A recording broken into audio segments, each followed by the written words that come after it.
साथियों राम राम। आज बात करेंगे मेवाड़ की। चित्तौड़ जिला के अंदर कितना आतंक फैला हुआ है, जहां प्रजा के लिए महाराणा प्रताप ने घास की रोटी खाई थी। दुर्भाग्य साथियों उस मेवाड़ की धरती का, जहां जनता के द्वारा चुने गए नेताओं के कारनामे आप लोगों ने देखा नहीं। आज मैं दिखाता हूं आपको कारनामा। आप लोग कभी सोच नहीं पाएंगे कि इतना बड़ा आतंक मेवाड़ की धरती के ऊपर। मेरा तो रूंगटे खड़े हो गए थे साथियों उस बात को सुन के। साथियों, जहां उस महाराणा ने अपनी जनता और प्रजा के लिए घास की रोटी खाना मंजूर किया था, लेकिन जनता को कभी दुखी नहीं किया था। वो जाना जाता है उस सूरवीर के नाम से, जहां मां पन्ना ने, दाई गोजरी ने अपने बेटे की बलि दे दी थी उस समाज को, मेवाड़ को बचाने के लिए। आज उस मेवाड़ की दुर्गति मेरे से नहीं देखी गई साथियों। मेरा तो रूंगटे खड़े हो गए। आप सब लोग देखना। अधिकारी मैं तो कहती हूँ, जो रेती से जो अधिकारी है सारे बजरी माफिया के, वो कहाँ है? अधिकारी कहाँ है? कहाँ है चंद्रभान? कहाँ है? कहाँ है सुरेश धाकड़? कहाँ है? हाँ, सुरेश धाकड़ के वोट लेना हुआ सिद्धांत गणा छठ आया। अब आना, आप वोट लेने आना। कोई भी राजपूत आपको वोट नहीं देगा। आना आप वोट लेने। इसका घर उजाड़ दिया, इसका घर उजाड़ दिया उसने। आपने एक नाम, अब आप ला सकते हो कि अजय राज को ला सकते हो? आप नहीं ला सकते। आपने एक नाम को पकड़ो, आपने एक नाम। साथियों, आप लोगों ने सुना होगा इस महिला का दर्द। मेरे से नहीं रह गया इस महिला का दर्द सुन के, मेरे रोंगटे खड़े हो गए थे।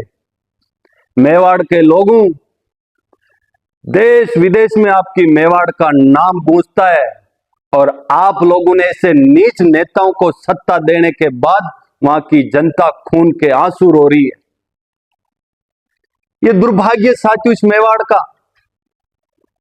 जहां लोग विदेश से भी इस धरती को नमन करते, उस मेवाड़ की भूमि को, और ऐसे नीच नेताओं के हाथ में मेवाड़ को सौंप दिया तुम लोगों ने। जहां किसी गरीब मां का बेटा उजड़ गया, किसी बहन का भाई उजड़ गया, किसी पत्नी का सुहाग उजड़ गया, उसके छोटे छोटे बच्चे रो रहे हैं। आखिरकार उनका गुनाह क्या था मेरे साथियों? इन नेताओं का क्या काम होता है और नेता क्या काम करे, इस बात की गवाह देने की कतई जरूरत नहीं। आप सब लोगों को पता है। इस मेवाड़ की धरती हमेशा वीरों की धरती रही है, लेकिन आज ये पता चल गया कि इस मेवाड़ के लोगों ने इस गुंडे नेताओं के हाथ में सौंप दिया। और इस मेवाड़ का दुर्भाग्य है साथियों, जहां किसान और नौजवान और शोषित समाज, एक राजपूत समाज की बेटी खून के आंसू रो रही है, वहां का नेता भी उसी समाज से आते, और नेता कहीं गायब है, और सांसद भी वहां का है, और बेगू का विधायक मिलके उन गुंडों को पाल रहे हैं। यह दुर्भाग्य इस मेवाड़ की धरती का। मेवाड़ के लोगों में आपसे निवेदन कर रहा हूं, समय रहते हुए आप जाग जाओ। आपको महाराणा प्रताप बचाने के लिए नहीं आएगा, कम से कम उसके दिए हुए रास्ते पे आप लोगों को चलना होगा। उस बेटी के आंसू देखना आप लोग, वो खून के आंसू रो रही है, और नेता ने आके नहीं पूछा कि आपके क्या हुआ, क्योंकि उन नेता की वजह से उसका भाई गया है, उन नेताओं की वजह से उसका बहन बत्ती का सुहाग गया है, उस मां का बेटा गया है, उस नेता की वजह से गया है। साथियों, बजरी माफिया को कौन पाल रखा है, इस बात को सबको पता है। उन दोनों नेताओं ने मिलकर बजरी माफिया की दुकान चला रखी है, आतंक फैला रखा उस मेवाड़ की धरती पे, वीरों की धरती पे। मैं कतई बर्दाश्त नहीं करूंगा, उन नेताओं की नाक में नट डाल के रगड़ दूंगा अगर उस बेटी को न्याय नहीं मिला तो।